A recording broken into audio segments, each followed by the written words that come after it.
Russia is facing a command crisis that has now broken into public view. The most powerful general in the country is trapped inside a system that no longer trusts him and can no longer function without him.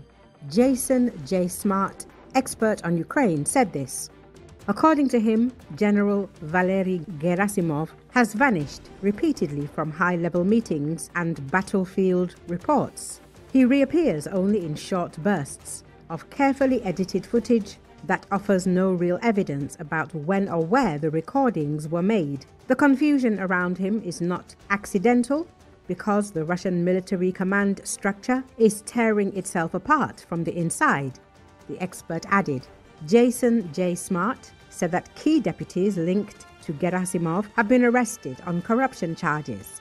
These officers were responsible for secure communications, fortifications and logistics. Money intended for soldiers and battlefield protection was siphoned into private empires, luxury spending or personal real estate. The scandal has shaken the Russian military because it confirms what many suspected. The system that was supposed to run the war is sinking under the weight of theft and infighting. Battlefield failures have accelerated the crisis. Russian units are suffering from friendly fire, broken supply lines, and collapsing morale. Intercepts reveal officers begging for basic equipment that never arrives. Gerasimov cannot be removed because his firing would signal a total admission that the war has failed. Putin keeps him in place to absorb public anger and to shield the Kremlin from responsibility, the expert added. Russian military forces have failed to effectively advance along multiple axes in Ukraine, seized limited territory, lost substantial quantities of equipment relative to Ukraine, and suffered remarkably high rates of fatalities and casualties. There has been a growing chorus of policymakers and analysts who argue that the Russian military holds the initiative in the war in Ukraine and will likely triumph. Russian forces have advanced an average of only 50 meters per day in such areas as Kharkiv, slower than during the Somme offensive in World War I, where French and British forces advanced an average of 80 meters per day. Russia has lost substantial quantities of equipment across the land, air, and sea domains, highlighting the sharp material toll of its attrition campaign. Russian fatalities and casualties have been extraordinary.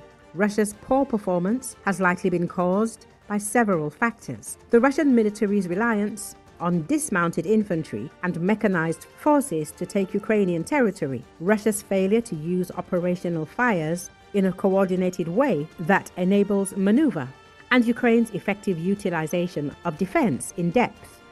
For the United States, increased sanctions on Russia and continuing US and European military assistance to Ukraine would likely raise the costs for Moscow of a protracted war and could facilitate peace talks. Russia has some advantages, with a substantial industrial base and an ability to mobilize a much larger number of soldiers. Nevertheless, the Russian military has struggled to conduct ground force operations at scale, overcome prepared Ukrainian defenses, or break through Ukrainian lines to achieve operationally significant gains. The Russian military has also faced challenges with force quality and the loss of experienced officers.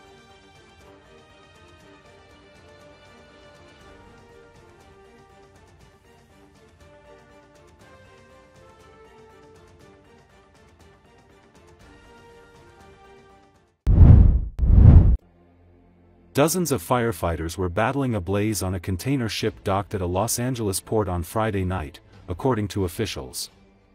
All of the 23 crew members were accounted for and there were no injuries from the electrical fire, which appears to have started below deck, according to the Los Angeles Fire Department. The ship's cargo includes hazardous materials. By about 7 p.m., the fire had spread to several levels of the ship, according to the fire department, and later an explosion took place mid-deck. It was not immediately clear how the fire started. More than 100 firefighters were fighting the fire at the port of Los Angeles, according to Los Angeles Mayor Karen Bass. The port is known as the busiest in North America. LAFD hazardous materials companies are monitoring air quality as fire suppression continues, she said. The 1,102-foot-long vessel, the 1 Henry Hudson, is operated by One Ocean Express, a shipping company headquartered in Singapore. Before Los Angeles, the ship had most recently been in Japan, stopping in Kobe, Nagoya and Tokyo. One Ocean Express did not immediately respond to an email from the Associated Press requesting comment.